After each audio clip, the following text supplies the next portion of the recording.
Hello everyone, my name is Fatima and welcome back to the Race Edit, and if you're new here, welcome to the Race Edit and welcome to a new video. Today's video is going to be all about the Formula One Diversity and Inclusion Charter that was released earlier this week on Tuesday, November 26th. I'm going to break it down and just go over it a little bit with you guys because, as you know, one thing about me is I love to talk about diversity and inclusion within motorsport, especially Formula One. That's because that's just the series that I keep up with the most. But since the beginning of my channel, that is something that I've always talked about in some way, somehow. And of course, with this, that means I have been keeping up with Formula One's objectives when it comes to their diversity inclusion strategies. And so when I saw that they released this charter, I was like, of course I have to speak about it. Of course I have to read it and break it down for people. And that's what we're going to do here. I have my handy dandy notes with me, and let's just jump right into it. As I mentioned, this was released on November 26, 2024, where Formula One announced their new formal diversity and inclusion charter that has been agreed upon by all 10 teams and the FIA. So this charter was made with support from the Royal Academy of Engineering alongside of the Hamilton Commission report that was published in 2021. So just for your own knowledge, the Formula One Diversity and Inclusion Charter is pretty much a result of the recommendations that were produced in the Hamilton Commission report, and there were 10 recommendations in this report.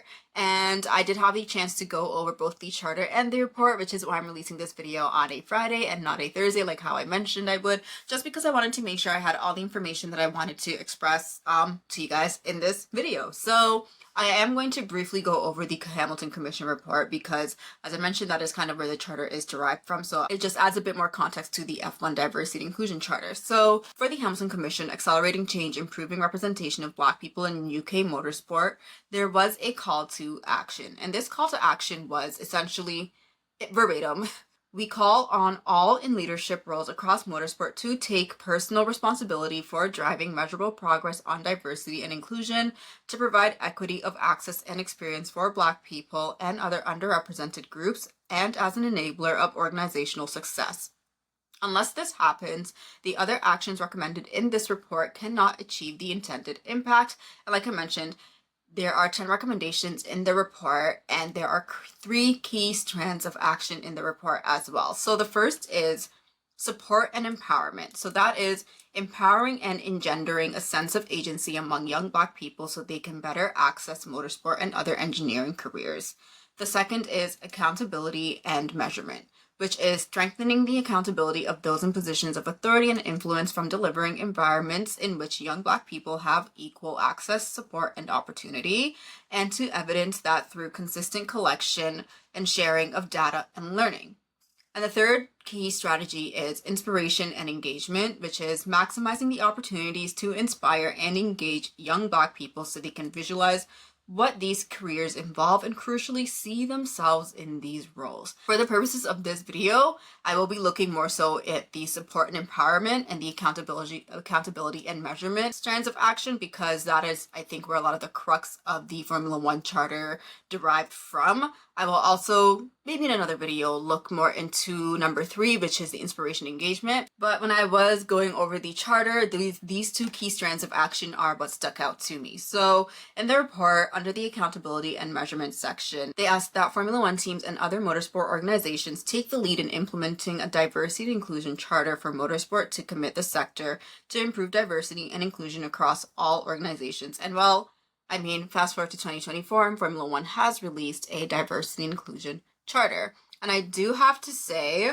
that the day that Formula One introduced the charter to the public is also the same day that we saw a lot of big organizations outside of the motorsport sector, but big companies, take a step back and scale back on their diversity inclusion strategies and objectives that they implemented way back in 2020. So I do have to say that it is nice to see Formula One continue on this trajectory that they are on. And I will be speaking a bit later on in this video about my thoughts on Formula One releasing a diversity inclusion charter and the reaction to this charter being released and how a lot of the public has responded. But I just want to make sure I get all the nitty gritty out first. So the mission of the F1 Charter, as they state, is to identify and remove barriers to attract and retain a rich diversity of people in our workplaces, improving our ways of working and engaging with stakeholders, to drive innovation. And the vision is to enable anyone to access, contribute to, and enjoy global motorsport. And in this, there are 4 pillars that they have agreed to. So the first is to attract, the second is to retain, the third is to create, and the fourth is to engage. I'm really going to be looking at attract and retain. So when it comes to attract, it is target and support initiatives that seek to attract underrepresented groups in motorsport. To support this effort, they will gather demographic data in an aligned way to improve their collective talent, pipelines, and recruitment practices. Now, this really stuck out to me because when I was going over the Hamilton Commission report, a lot of the things that there was something that stuck out to me in that, which was that there was pretty much zero data at all when it comes to diversity in Formula One teams. So essentially what they said was that they discovered that while F1 teams, as we know, rely heavily on data and of course statistics to help them improve their racing performance, they found pretty much that's where the data search stopped. And there was actually very little data available on the number of minority and ethnic people within the workforce. They found that teams either don't collect data, and if they do, there's not enough to generate sufficient reliable data on the ethnic and diverse backgrounds in the sport. So in the charter, that is something that Formula One has promised that they will gather, because I do think it is important. It's insane because when you look at team photos of them back in the factory, there's always a specific demographic in all those photos, and then it makes you wonder, it's like, is there any other people of diverse backgrounds that work within this team? Any people of other genders that work within this team? It's really hard to see. And so I think with the collecting data, it will help pinpoint exactly what Formula One is doing to ensure that they are a more diverse and inclusive sport. What also stuck out to me in the charter was that they will review their HR policies and approaches to inclusive recruitment policies. Why did it stick out to me? Well, again, it all goes back to the report. Before I even get into that, what's really funny for me is my knowledge of the Formula One recruitment process is pretty much little to none. I just always assumed when it comes to hiring engineers, etc., teams hire the best of the best, doesn't matter what school they come from. It's just, you are good, we need you on our team to ensure that we have the fastest car. That's what I thought, but that's not actually how it works, which makes sense though when I was reading about it. In the Hamilton Commission report, they found that for engineering, teams would filter through universities which they had strong relationships with, so either as alumni or because they've had previous positive relationships. Again, when I read it and I say it out loud, I'm like, okay, that makes sense, because when you look at any big firm, for instance, let's use a law firm, for instance, when they are recruiting, there are a specific set of schools that maybe they would reach out to, and that is because they have a relationship with those schools and they've had great results hiring from those schools. So of course, in the world of Formula One, that's also the way that they would recruit engineers as well. However, the report did find that when doing interviews with working with people in HR that were responsible for recruitment into the sector, they did reveal a prevailing view that diversity of any kind, although it is important, it was quite secondary to identifying the best candidate to achieve the goal of improving car performance, and that was often narrowly defined by having a good degree from a top university. And when I say top university, majority of the time when it comes to hiring, they would all be from Russell Group universities. Of course, it would make sense to hire from universities that have high prestige, but it also limits you from actually finding the best of the best. Yeah, you're finding the best of the best in that group, but you're actually not finding the best of the best in that field because you're limiting yourself to a specific demographic. And if we're going to talk about these Ivy League kind of schools, a lot of the time they are catered to, and the people who can afford to go to those are from a certain class and from a certain background. So when we look at it from a scope of diversity and inclusion, you are limiting the group of people that you are hiring to be a specific group and also a specific gender as well. And that is something that Formula One, it looks like, is looking to take into account. So we're going to have to wait and see how that all turns out. There was a specific interview from person named James, 32 years old at the time, black male motorsport consultant. And one thing that he said was, it became apparent to me that the students finding their way into motorsport were from a small group of universities and were all from similar socioeconomic class and ethnicity. So really, he had to take his own initiative to be able to make his way through the world of motorsport.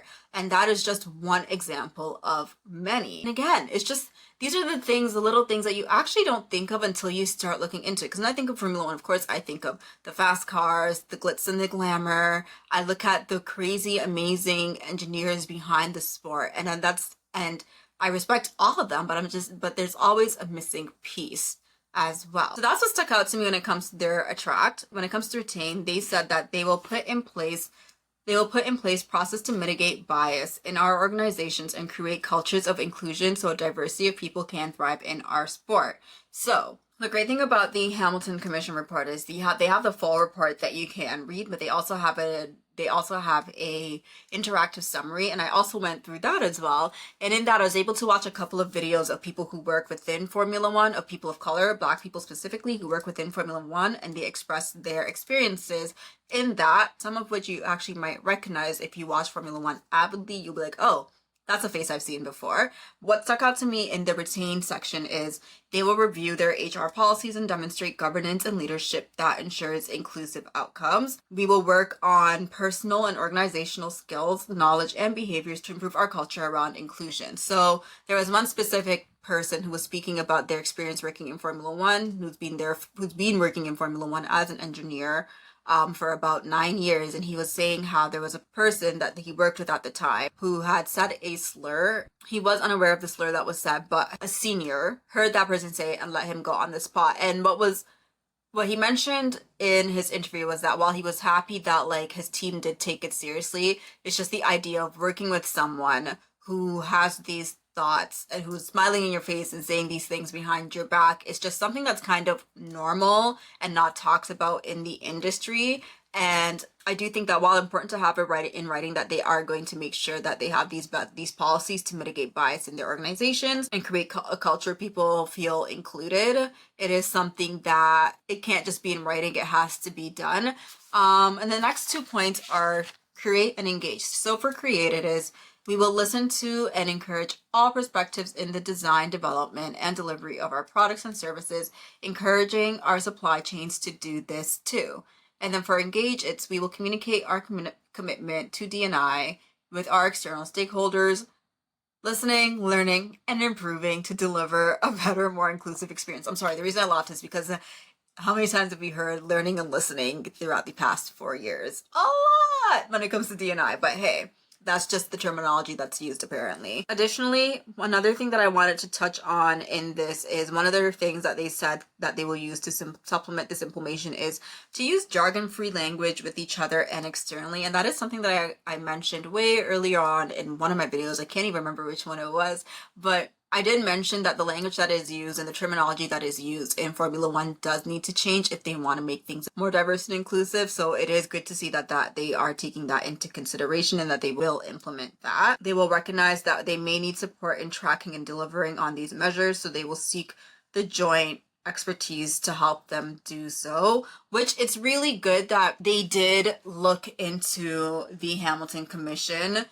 report that was released as a guideline essentially for this charter, because it's so funny. I feel like on this channel, all things lead back to Lewis Hamilton, but that's just kind of how things work out when you speak about diversity and inclusion within motorsport in general, not just Formula One, if we're going to be honest, because it has a ripple effect within the entire industry. And as the only Black driver to ever race in Formula One, I think it is important that they do take insight from someone who has faced a lot of racial abuse within the sport from the very beginning of his career. Additionally, I do want to talk about diversity inclusion within the world of motorsport and Formula One, and just why it's important that this charter, while they have released it and they are working to implement these changes, it does need to stick. And when I say it needs to stick, it needs to stick from all the teams as they have signed on, as we know, the FIA, and also the drivers. Now, I'm not saying each driver in Formula One needs to be a social justice warrior. I'm not saying that, but I don't think it hurts to just be more aware of what diversity and inclusion is. I think a lot of the times when it comes to diversity and inclusion, people think it has to do with just race, which, yeah, race is a big part of diversity and inclusion, but so are the other parts of diversity and inclusion. It has to do with race, gender, sex, persons with disabilities, the whole lot. We are all different. We are all unique. We all come from various different backgrounds, various different socioeconomic classes. And when we talk about diversity and inclusion, it affects the whole pile of us. And I think that's where the meaning gets lost on a lot of people, not just the drivers. I mean, we have initiatives to support women in motorsport, but even in that, I don't feel like there's a lot of conversation about it that we should be having, especially with this goal of aiming to have a female Formula One driver at some point in our lifetimes, right? It's a weird conversation to have because, like I said, I'm not expecting every driver to be a social justice warrior. That's just not how it's going to happen. This conversation in Formula One is still a very new topic and people still feel a bit woo about it. But I do think it is important to take note that their voices do matter. Unfortunately, sitting silent doesn't help move our sport forward when it comes to being a more inclusive sport. You can show up for the photo, as much photo ops as you want, but if that's the bare minimum, then you need to be doing just a bit more. Because as corny as it sounds, it does take all of us to make a change, especially how fast Formula One is growing as a sport. The sport as a whole cannot stay and play ignorant. And the reason why Lewis Hamilton speaking out about diversity and inclusion has such a big impact is because a lot of people can relate to it, which is why you'll see people of all genders, sexes, races, backgrounds relate to him so much, because he's pretty much the sole person who's speaking out against these inequities that a lot of people face. And it sucks that that pressure is weighed down and bogged down on one person. But because of that one person, look at this change that we're having. We have a charter that has been released by Formula One. And I do think it is important to have drivers take note of this also and to not play ignorant, especially if we're going to talk about the Formula One market right now. There's a lot of female fans in Formula One that love these drivers. They love the sport as a whole. And so when you see your favorite driver just saying none, just say zip about anything that has to go on with women in motorsport, it's quite upsetting if we're gonna be honest. From 2020, we've really had two drivers speak out about inequities within the sport, about inequities within what's going on in the world, and that is Lewis Hamilton and Sebastian Vettel. Sebastian Vettel has now retired, so it is Lewis Hamilton. And Lewis Hamilton's not going to be racing in Formula One forever, so it also worries me a little bit. When he retires, what happens? You know?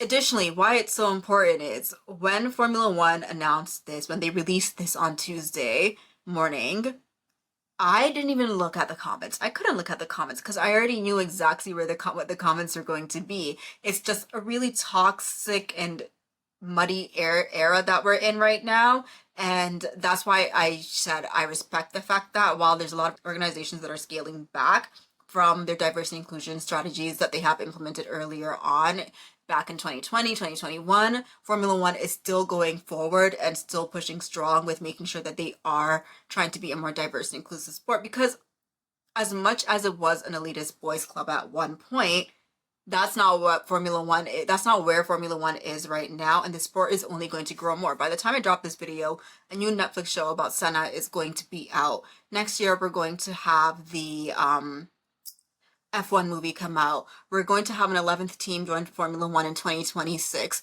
American team while we're at it. That's only going to bring more eyes within the sport. So as the market grows, the fans for the sport grows, the demand for the sport grows. And with that means you have people from various different backgrounds watching the sport, wanting to get into the sport, and you can't be as narrow as you once were. I do think if you are interested in this topic, you should read the Hamilton Commission report, because there was a lot of cool things that I found in there. For instance, there was 3 teams that they mentioned specifically that have already implemented diversity inclusion plans. This is from 2021, so I'm sure from then until now, there's been more movement that's being done by other teams, but specifically they pointed out McLaren, Williams, and Mercedes F1. Mercedes, I already knew what Mercedes was doing. I think we all kind of knew the diversity inclusion strategies that Mercedes has been doing just because of who is on their team and who has been pushing for diversity inclusion within the sport. But Williams, I should have also known, to be honest, because Williams did have Claire Williams, who was a team principal. If I'm correct, she's one of the only female team principals in Formula One.